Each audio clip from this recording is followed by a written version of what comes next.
신앙 고백 하겠습니다. 나는 전능하신 아버지 하나님 천지의 창조주를 믿습니다. 나는 그의 유일하신 아들 우리 주 예수 그리스도를 믿습니다. 그는 성령으로 잉태되어 동정녀 마리아에게서 나시고 본디오 빌라도에게 고난을 받아 십자가에 못 박혀 죽으시고 장사된 지 사흘 만에 죽은 자 가운데서 다시 살아나셨으며 하늘에 오르시어 전능하신 아버지 하나님 우편에 앉아 계시다가 거기로부터 살아있는 자와 죽은 자를 심판하러 오십니다. 나는 성령을 믿으며 거룩한 공교회와 성도의 교제와 죄를 용서받는 것과 몸의 부활과 영생을 믿습니다. 아멘. 91장 우리 부르시고 말씀을 봅니다.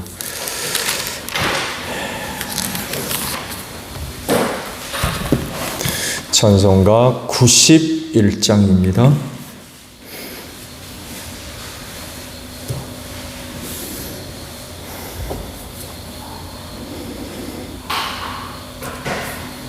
슬픈 마음 있는 사람 예수 이름 믿으며 영원토록 변함없는 기쁜 마음 얻으리. 예수의 이름은 세상의 소망이요 예수의 이름은 천국의 기쁨일세. 거룩하신 주의 이름 너의 방패 삼으라. 환난 시험 당할 때에 주께 기도드려라. 예수의 이름은 세상의 소망이요 예수의 이름은 천국의 기쁨일세. 전귀하신 주의 이름 우리 기쁨되도다. 주의 품에 안길 때에 기뻐 찬송 부르리. 예수의 이름은 세상의 소망이요. 예수의 이름은 천국의 기쁨일세. 우리 갈 길 다간 후에 보좌 앞에 나아가 왕의 왕께 경배하며 멸류관을 드리리. 예수의 이름은 세상의 소망이요. 예수의 이름은 천국의 기쁨일세. 말씀을 봅니다. 창세기 21장 8절에서 21절까지 보겠습니다. 창세기 21장 8절로 21절에요. 아기가 자라서 젖을 떼게 되었다. 이삭이 젖을 떼는 날에 아브라함이 큰 잔치를 벌였다. 그런데 사라가 보니 이집트 여인 하갈과 아브라함 사이에서 태어난 아들이 이삭을 놀리고 있었다. 사라가 아브라함에게 말하였다. 저 여종과 그 아들을 내보내십시오. 저 여종의 아들은 나의 아들 이삭과 유산을 나누어 가질 수 없습니다. 그러나 아브라함은 그 아들도 자기 아들이므로 이 일로 마음이 몹시 괴로웠다. 하나님이 그에게 말씀하셨다. 그 아들과 그 어머니인 여종의 일로 너무 걱정하지 말아라. 이삭에게서 태어나는 사람이 너의 씨가 될 것이니 사라가 너에게 말한 대로 다 들어주어라. 그러나 여종에게서 난 아들도 너의 씨이니 그 아들은 그 아들대로 내가 한 민족이 되게 하겠다. 다음날 아침 일찍 아브라함 먹거리 얼마와 물 한 가죽 부대를 가져다가 하갈에게 주었다. 그는 먹거리와 마실 물을 하갈의 어깨에 메워 주고서 그를 아이와 함께 내보냈다. 하갈은 길을 나서서 부엘세바 빈들에서 정처 없이 헤매고 다녔다. 가죽 부대에 담아온 물이 다 떨어지니 하갈은 아이를 덤불 아래에 뉘어놓고서 아이가 죽어가는 꼴을 참아볼 수가 없구나 하면서 화살 한바탕 그리만큼 떨어져서 주저앉았다. 그 여인은 아이 쪽을 바라보고 앉아서 소리를 내어 울었다. 하나님이 그 아이가 우는 소리를 들으셨다. 하늘에서 하나님의 천사가 하갈을 부르며 말하였다. 하갈아, 어찌 된 일이냐? 무서워하지 말아라. 아이가 저기 누워서 우는 저 소리를 하나님이 들으셨다. 아이를 안아 일으키고 달래어라. 내가 저 아이에게서 큰 민족이 나오게 하겠다. 하나님이 하갈의 눈을 밝히시니 하갈이 샘을 발견하고서 가서 가죽 부대에 물을 담아다가 아이에게 먹였다. 그 아이가 자라는 동안에 하나님이 그 아이와 늘 함께 계시면서 돌보셨다. 그는 광야에 살면서 활을 쏘는 사람이 되었다. 그가 바란 광야에서 살 때에 그의 어머니가 그에게 이집트 땅에 사는 여인을 데려가서 아내로 삼게 하였다. 아멘. 자, 오늘 아침에는요 11절에 있는 말씀을 보려고 합니다. 그러나 아브라함은 그 아들도 자기 아들이므로 이 일로 마음이 몹시 괴로웠다라는 말씀입니다. 세상 살이가 쉽지 않죠. 여러 가지 원치 않는 그런 그 일들로 인하여서 많은 갈등과 또 어려움이 있습니다. 모든 것이 다 뭐 내 뜻대로 된다고 해서 세상 살이가 좋을 거냐? 결코 그렇지 않죠. 왜 나 혼자만 사는 게 아니기 때문에. 이해상충이 발생할 수밖에 없고, 그러다 보니까 당연히 많은 그런 그 갈등과 어려움이 있을 수밖에 없습니다. 그렇지만 세상은 그렇게 참 혼란스러운 그런 그 모습을 보여준다 할지라도 하나님의 구속사는 여전히 그 일들을 이루어져 가고 한 번도 그 구속사가 나아가야 할 방향에서 벗어난 적이 없어요. 세상에 아무리 이런저런 일들로 인하여서 혼란스러운 일, 개인적으로는 위기가 있고 한다 할지라도 하나님의 구속사의 방향은 한 번도 삐뚤어진 적이 없습니다. 어긋난 적이 없었어요. 그렇기 때문에 그리스도인은 믿음을 갖고 그 예수 끝까지 바라보셔야 돼요. 그리고 끝까지 그 예수 따라가야 됩니다. 왜냐하면 그분만이 구원의 길이고 또 생명의 길이기 때문에 그렇습니다. 그 길을 따라가며 눈에 보이는 또 다른 길들이 많이 있어요. 이 길도 보이고 저 길도 보이고, 어떤 거는 지금 내가 가는 길보다도 훨씬 좋아 보일 때도 있어요. 내가 가고 있는 이 그야말로 나의 이득과 실리와 상충되는 그런 일들이 발생하게 되면 그 길 넓어 보이겠습니까? 어떤 사람은 안 가려고 그래요. 왜? 그 길 가다가는 손해보거든요. 안 가려고 그래요. 이런 사람들에겐 또 다른 길이 굉장히 넓게 보이고 아름답게 보이고 그 길이 다 나한테 뭔가를 이루어 줄 것 같고 그래요.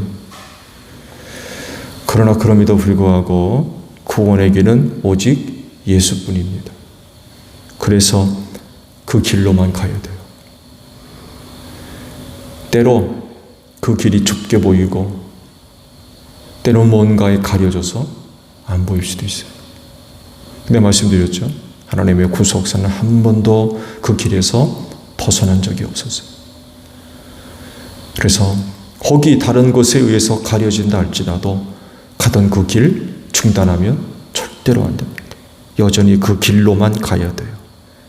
그리스도인으로서 선택할 수 있는 가능성은 다른 게 없어요. 그 길밖에 없습니다. 여러 많은 길들이 보이더라도 선택할 수 있는 길은 하나입니다. 예수밖에 없어요.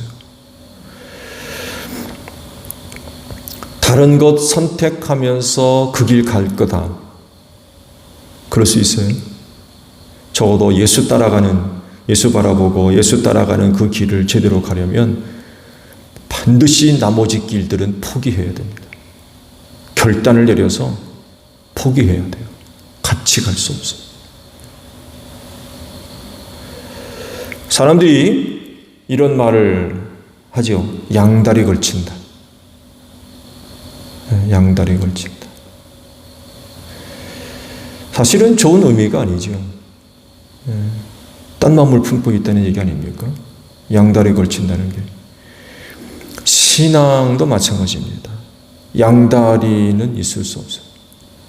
이것도 하고 저것도 하고 여기도 가보고 저기도 가보고 그럴 수가 없다는 것입니다. 예수 선택하면 그 길로만 가야 돼요. 다른 길은 용납하지 않습니다. 딴 길 가려면 예수 포기하든지 예수 따라가려면 딴 길 포기해야 돼요. 그래서 성경도 재물과 하나님을 겸하여 섬길 수 없다. 근데 오늘날 사람들이 두 가지를 포기 안 하려고 그래요. 일만하게 뿌리가 되는 돈을 얼마나 사랑하는지, 하나님 사랑해요 하는데 돈도 사랑해요 한다는 거죠. 얼마나 많은 사람들이 유혹에 넘어지고 있는지 둘을 섬길 수 없어요.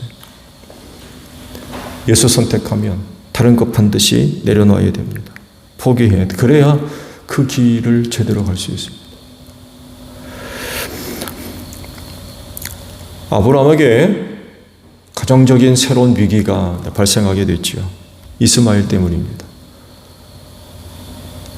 이삭이 젖을 이제 때가 돼서 잔치를 벌였대요. 그 잔치가 아마 굉장히 컸을 겁니다. 100세 낳은 아들이니 그건 뭐 진짜 엄청난 그런 그 잔치가 벌어졌을 겁니다. 근데 그 자리에서 이스마엘이 이삭을 놀리는 것을 사라가 보았다고 그래요. 그리고 이게 문제의 발단이 됐죠. 형제들 사이에 뭐 서로 놀리기도 하고 뭐 재미있게 할 수도 있는데 그게 뭐 이렇게 심각한 문제가 될 수 있느냐라고 할 수 있는데 성경은 놀렸다고 기록됐지만 그 의미 속에는 다양한 의미들이 포함되어 있습니다. 그냥 단순히 그냥 얼레꼴로리 그런 수준이 아니었던 거예요. 그건 이삭이 갖고 있는 장자권에 대한 문제이기도 합니다. 이스마엘이 먼저 태어났지만 종의 자식이에요. 이삭이 태어나기 전까지는 그가 아브라함의 아들로서 그 모든 것을 이어받고 소유할 수 있는 장자권을 갖게 했는지 모르지만 이삭이 태어나면 얘기는 달라지는 거예요. 종의 자식하고 주인의 자식하고는 이건 완전히 다른 거죠. 근데 이 부분에 있어서 이스마엘이 좀 못되게 굴었던 것 같아요. 그러니까 장작 비록 어리지만 이 젖을 셌으니까 그 뭐 얼마나 어리겠습니까? 그런데도 불구하고 이스마엘이 이 부분에 관하여서 무시 혹은 경멸, 조롱 아마 이런 게 있었던 것 같아요. 그게 구체적으로 어떤 내용인지는 기록이 되어 있진 않지만 나이 어린 이삭을 대놓고 장자의 권리와 권한을 조롱하거나 무시하는 어떤 그 태도 혹은 어떤 말 이런 것들이 있었던 것 같아요. 나이가 어린 이삭 뭐 알겠습니까? 젖을 뗐는데 그렇잖아요. 뭐 알겠어요. 그렇지만 그런 것들이 지속적으로 이루어지게 되면 이삭에게 도움이 되겠습니까? 건강한 그런 그 자아를 소유한 아이로 자라지를 못하게 돼요. 네. 정신적으로나 육체적으로 그런 그 관계성 속에서 영향을 받게 되면 속 사람이 건강하게 자라지를 못하게 돼 있어요.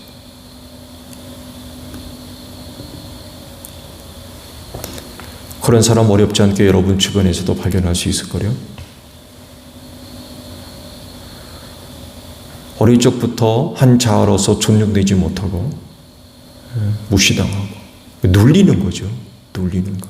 같은 말 하면 그냥 소리 지르고 뭐 매맞고 뭐 핍박받고 미움받고 그 사람이 속 사람이 건강하게 자랄 수가 있겠어요? 이걸 사라가 발견한 거예요. 그러니까 단순히 형제간에 그냥 얼레걸러리 이런 수준이 아닌 거를 안 거예요. 이거 그냥 뒀다가는 이삭이 해를 입을 것 같다는 거죠. 그냥 뒀다가는. 그 이스마엘이 못되게 구는 거예요.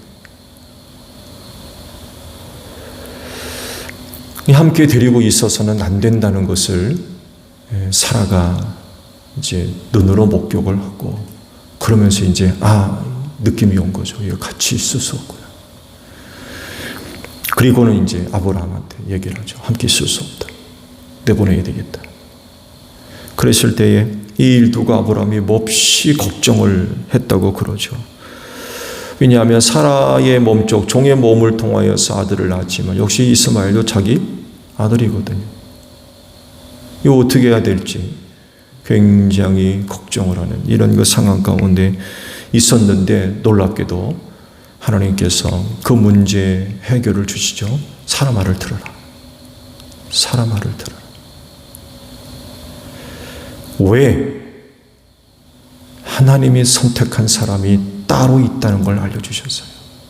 내 몸에서 먼저 난 이스마엘을 내가 선택한 게 아니라 이삭에게서 난 아들이 너희 후손이 될 거다. 내 씨가 될 거다. 이런 말씀을 하셨어요.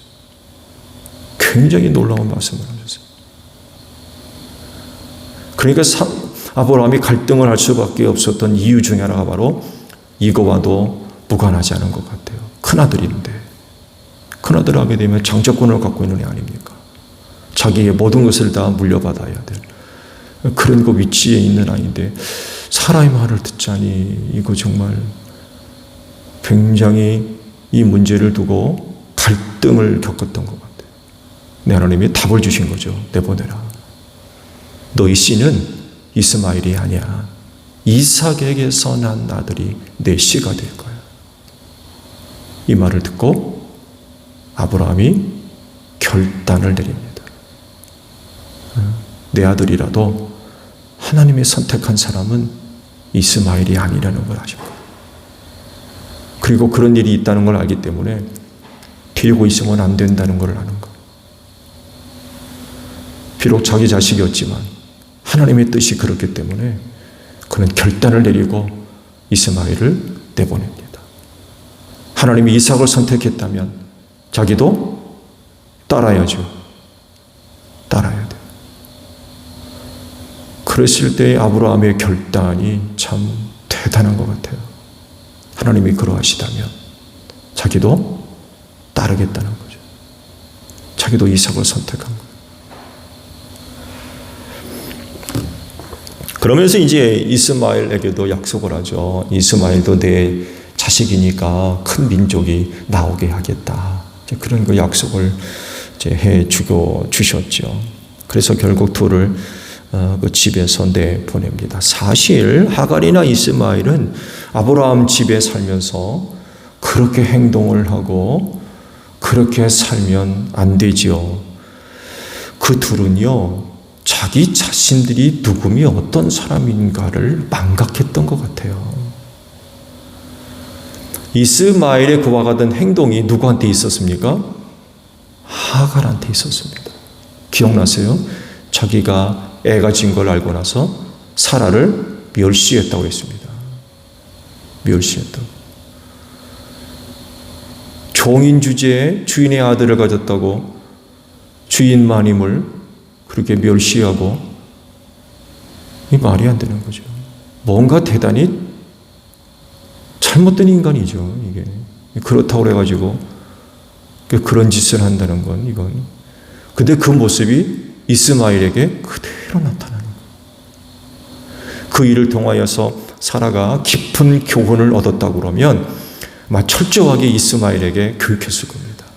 너는 이런 사람이니까 이삭과의 관계는 어떻게 맺어야 되고 사라와의 관계, 아브라함과의 관계는 어떻게 맺어야 되는지, 그 집안에서 너의 태도, 자세, 역할, 이거 제대로 가르쳐야 되는데 전적이 있거든요, 자기도. 근데 그러지를 않았던 것 같아요. 이전에 자기의 모습이 이스마엘에게 그대로 나타난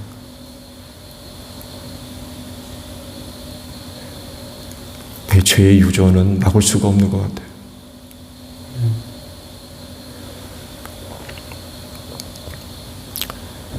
결국 약속은 받긴 했지만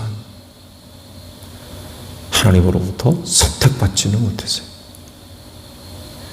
결국 쫓겨난 거죠.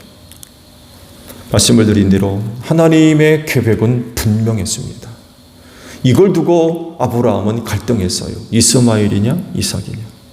이스마엘은 먼저 얻은 큰아들이고 이삭은 둘째 아들이고, 과연 어떻게 해야 될까를 두고 굉장히 그런 거 갈등을 했던 것 같아요.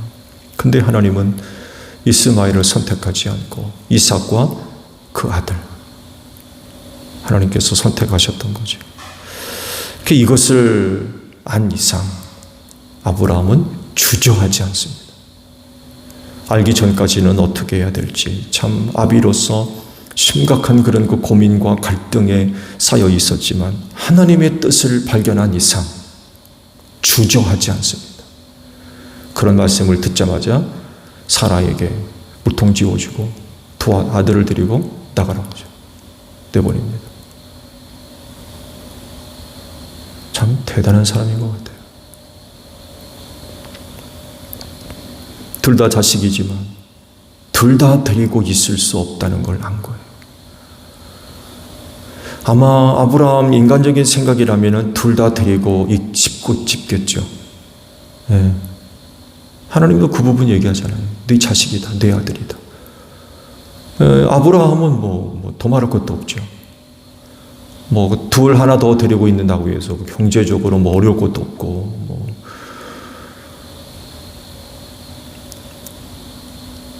둘 다 데리고 있으면 있고 싶겠죠. 근데 하나님은 그러질 않으신 거예요. 이삭을 선택한 이상, 이스마엘은 같이 있어서는 안 되는 거예요. 그랬을 때 아브라함도 하나님을 따라서 이삭을 선택합니다. 그리고 이스마엘과 하갈을 집에서 쫓아내버렸죠. 구원을 위해 하나님이 선택한 분은 예수입니다. 예수밖에 없어요. 또 있나요? 예수 이외에 하나님께서 선택한 이가 세상에 있어요? 예수밖에 없습니다. 그렇다고 하면 따라야죠. 결단을 내리고 우리도 그 예수 선택해야 됩니다. 말씀드렸듯이 보이는 길 많습니다. 예수 따라가다 보면 이 길도 보이고 저 길도 보이고 여기가 더 좋아 보이고 저기가 더 좋아 보이고 성경도 말씀하잖아요. 그 길은 좁고 협착한 문도 좁고 그래서 찾는 사람이 없대요. 힘드니까. 이런 길 가다가 다른 길을 얼마나 많이 보이겠습니까? 가고 싶은 길도 보이고 정말 여기도 가보고 저기도 가보고 싶고. 근데 구원을 위해서 아버지께서 선택하신 이는 예수밖에 없습니다. 그렇기 때문에 그 예수만 봐야 돼요. 나도 그 예수만 봐야 됩니다. 그 예수만 따라가야 돼요. 오직 예수인 거죠. 다른 이는 없어요. 다른 누가 아무리 위대하게 보인다 할지라도 내 구원을 책임질 이는 예수밖에 없는 거예요. 왜? 하나님이 그 예수를 선택했기 때문에 그래요. 결단을 내려야 되는 거죠.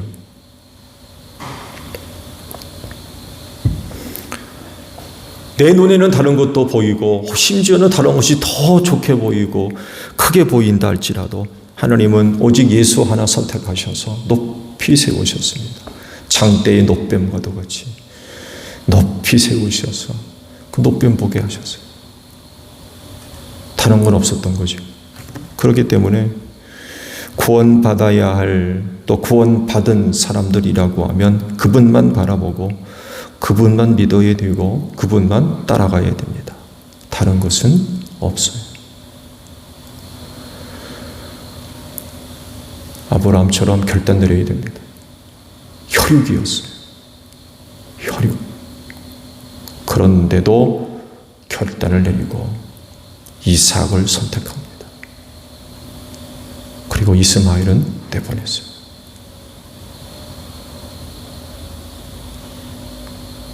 쉬운 일입니까? 결코 쉬운 일이 아니에요.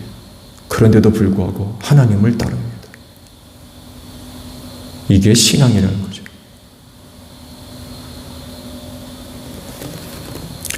하나님이 선택한 것은 오직 예수입니다.